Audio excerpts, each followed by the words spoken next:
안녕하십니까. 목요일 아침 여수 MBC 뉴스투데이입니다. 여수 묘도 일원이 동북아 에코에너지의 중심으로 떠오르고 있습니다.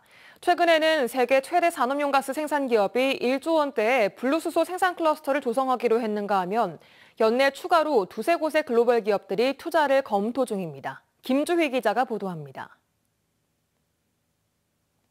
바다 공유 수면을 매립해 새로운 산업단지를 조성하는 312만 제곱미터 면적의 여수 광양항 묘도 준솔토 매립장. 이 일대에 오는 2030년까지 국내 최대 규모의 블루소 생산 기지가 조성됩니다. 세계 최대 규모의 산업용 가스 엔지니어링 기업인 린데사가 1조 원을 투자해 연간 8만 톤 규모의 블루소 생산 클러스터를 구축하기로 전남도와 여수시, 주식회사 한양과 투자 협약을 체결한 겁니다. 이번 투자 협약은 여수 묘도 에코에너지 허브 조성 사업에 속도를 더할 새로운 촉매제가 될 것으로 기대됩니다. 수소 생산에 관한 사업은 굉장히 전망이 밝고 당연히 우리 석유확산단을 가지고 있는 우리 여수 입장에서는 굉장히 큰 의미가 있다고 말씀을 드릴 수 있겠습니다. 에너지 허브 조성 사업을 위한 투자 기업들까지 속속 정해지면서 묘도 준솔토 매립장 항만 재개발 사업도 속도를 내고 있습니다. 현재 전체 45%의 공정률을 기록하고 있습니다. 내년 1, 2단계 부지 조성 사업을 마쳐 한국서발전과 동북아 LNG 허브터미널에 제공하고 오는 2026년 3단계 부지 조성 사업도 마칠 계획입니다. 저희가 24년 6월까지 그 관련된 그 부지 조성과 그다음에 도로 포장 및 관로 공사를 완료해서 1단계를 이제 준공을 하고요. 나머지는 부지는 미래 신세 부지 있고 재생 에너지 부지가 있습니다. 이거는 26년 말까지 연약지반 개량을 해서 완료할 계획입니다. 이 밖에도 여수에는 현재 추가로 두세 개 글로벌 기업이 각각 입지를 선정해 대규모 블루소 시설 투자 계획을 추진하고 있는 상황. 이 기업들까지 최종 투자로까지 이어진다면 여수를 중심으로 광양만권은 명실공히 동북아의 에코에너지의 허브로 발돋움할 수 있을 것으로 전망됩니다. MBC 뉴스 김주희입니다. 여수 남해간 해저터널 건설 사업의 실시설계 적격자가 선정됐습니다. 국토교통부는 어제 국비 6,974억 원을 투입해 전남 여수시 신덕동에서 경남 남해군 서면까지의 해저터널 5.76km를 포함한 8.085km의 4차로 국도 신설 사업에 실시설계 적격자로 DLENC 컨소시엄을 선정했습니다. 2031년 이번 터널이 건설되면 여수 남해간 이동 시간이 1시간 반에서 10분으로 대폭 줄어들고 양 지역의 산업 관광 자원이 유기적으로 결합돼 지역의 경제 발전에도 크게 기여할 수 있을 전망입니다. 여수시가 연등천 주변 지역 침수 피해를 방지하기 위해 연내에 연등천 저류지를 조성하는 사업에 나섭니다. 여수시는 연등천 재해 예방을 위해 35만 톤 규모의 저류지 설치 사업을 연내에 착공하기로 하고 현재 편입 토지와 지작물 보상에 이어서 올해 상반기 안에 분할 필지 보상까지 모두 마무리하고 하반기부터 본격적으로 공사에 들어갈 계획입니다. 연등천 저류지가 조성되면 하천 역류와 범람을 예방하는 역할 외에도 평상시 저류지에 확보된 맑은 물을 연등천 유지 용수로도 쓸 수 있어 시민 친수 공간으로도 거듭날 수 있을 것으로 기대됩니다. 전기차는 내연기관 차량과 달리 배터리에 불이 붙으면 열폭주 현상으로 불이 쉽게 꺼지지 않아 진화에 어려움을 겪습니다. 최근 전기차 보급이 늘면서 차량 화재에 대응할 수 있는 기술 개발이 활발하게 이루어지고 있습니다. 유민호 기자입니다. 연기 가득한 지하주차장. 출동한 소방대원이 불붙은 전기차에 쉴 새 없이 물을 뿌립니다.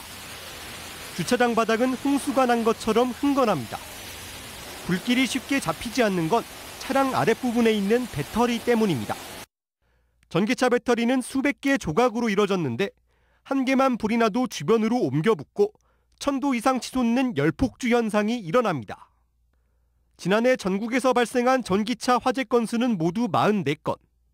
지난 2020년 11건, 다음에는 24건으로 가파르게 늘고 있습니다. 일선 소방서도 긴장감이 커지고 있습니다. 일단은 배터리 자체가 방습이라든지 어떤 외부 포장재에 의해서 수화수가 직접 닫을 수 없는 구조가 되어 있습니다. 장시간 소요 및 많은 냉각수가 필요한 상황이 되다 보니 좀 끄기 어려운 상황입니다. 실제 화재 상황을 가정한 훈련을 여러 차례 진행하면서 대비태세를 갖추고 있습니다. 한번 불이 붙으면 끄는 게 워낙 어렵다 보니 기술 개발도 민간과 공공에서 활발하게 이뤄지고 있습니다. 배터리 열폭주를 빠르게 차단하는 게 관건입니다. 소방당국은 차량을 둘러싼 수조를 만들어 물을 채우고 배터리를 식히는 방법을 화재 현장에서 적용하고 있습니다. 광양의 한 기업은 드릴로 배터리 팩에 구멍을 뚫고 소화용수를 직접 뿌릴 수 있는 장치를 개발했습니다. 지하주차장 등 수조를 만들기 어려운 협소한 공간에서 효율적이라고 설명합니다. 특히 이제 요 천공장치 같은 경우는 실질적으로 이제 화재가 발생한 열폭주가 발생하는 배터리 셀에 가장 직접적이고 가장 빠르게 물을 주수하기 때문에 가장 효과적이라고. 지난해 기준 전라남도에 등록된 전기차는 13,000여 대. 전남소방본부는 올해까지 모든 시군 소방서에 이동식 수조를 도입하기로 하는 등 대응책 마련에 나섰습니다. MBC 뉴스 유민호입니다. 이번 주 토요일 두 번째 고흥 녹동항 드론쇼가 누리호 3차 발사의 성공을 기원하는 특별 공연으로 준비되고 있습니다.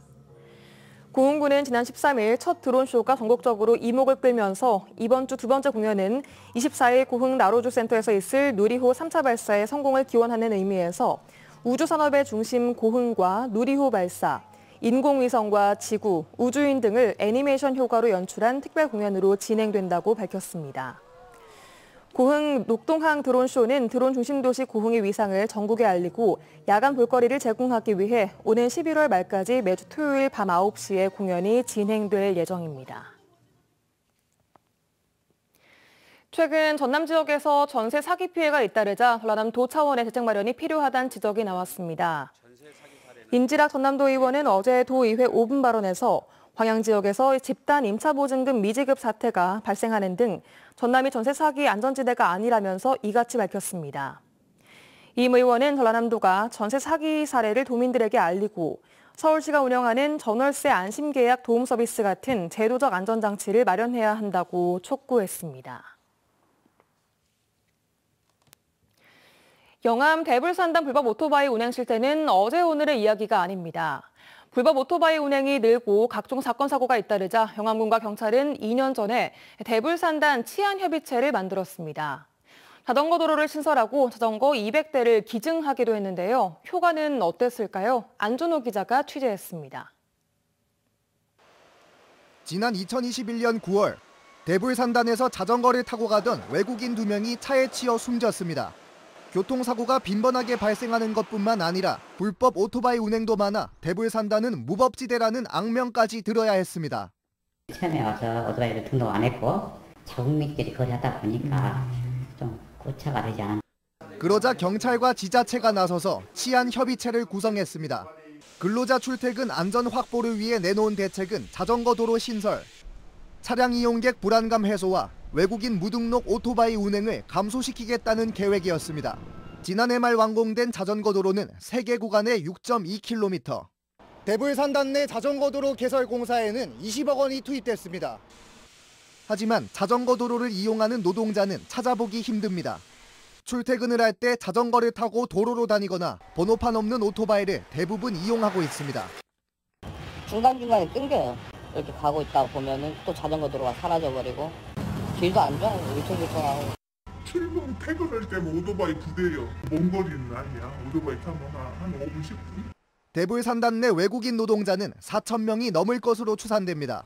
그런데 자전거 이용률을 높인다며 지난해 7월 외국인 노동자들에게 기증한 자전거는 200대. 지금까지 단 한 차례뿐이었습니다. 이렇게 협조만 해주고 예산 지원, 필요한 예산 지원도 해주고 그런 부분을 해주고 있었거든요. 불법 오토바이 운행에 대해 법과 원칙대로 단속해야 하는 걸 알면서도 불법 체류자가 많고 단속이 어려워서 어쩔 수 없다며 그동안 손을 놓고 있었던 영암군과 경찰. 대불산단 내 출퇴근 버스 신설 등 불법을 묵인하지 않을 수 있는 대책 마련이 시급합니다. MBC 뉴스 안준호입니다. 보행자도로는 도심 걷기를 생활화하는 시민들의 지갑을 지키고 지역 경제도 활성화시킬 수 있습니다. 또 대중교통 이용객 증가에도 도움을 준다고 하는데요. 하지만 풀어야 할 문제도 만만치 않습니다. 김윤 기자가 취재했습니다.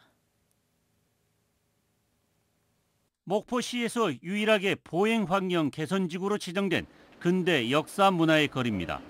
지난해까지 전선 지정화와 보행 환경 개선 등으로 110억여 원이 투입됐습니다. 거리는 말끔해졌고 보도가 차도와 분리됐으며 전선이 사라지고 가로등과 CCTV가 설치돼 안전도를 높였습니다. 시민들과 관광객들은 보행 환경 개선 사업으로 거리가 말끔해지고 쾌적해졌다며 반기고 있습니다. 하지만 일방 통행이 실시되면서 매출이 하락하고 있다며 문제를 제기하는 일부 상인들도 있습니다. 그 전에 안 해놓고도 아무 상관이 없고 여기 앞에 차 2대가 교차할 수 있게만 해줬으면.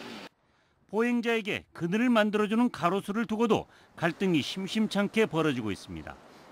가로수가 간판을 가린다며 베어달라는 민원이 이어지고 일부 가로수는 무분별한 가지치기로 흉물스럽게 변하고 있습니다.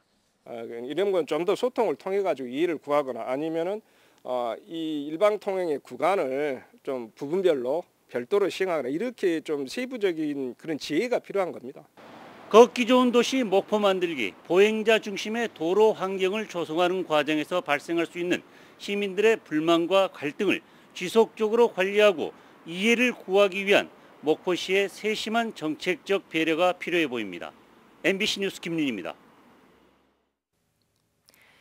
오는 22일 순천만 국가정원에서 환경부와 해양수산부, 순천시가 공동으로 추진하는 생물다양성의 날 기념행사가 열립니다. 생물다양성 약속 이제는 실천할 때란 주제로 열리는 이번 행사는 국내 최초로 시도된 흑두루미 위치 추적기 연구 결과 발표를 시작으로 어신길 걷기와 생물다양성 대탐사 등 다양한 체험 부스가 23일까지 운영됩니다. 생물다양성의 날은 1993년 유엔 총회에서 12월 29일로 선포했다가 2000년 총회에서 5월 22일로 변경했으며 우리나라는 2010년부터 정부 차원의 기념식을 개최하고 있습니다.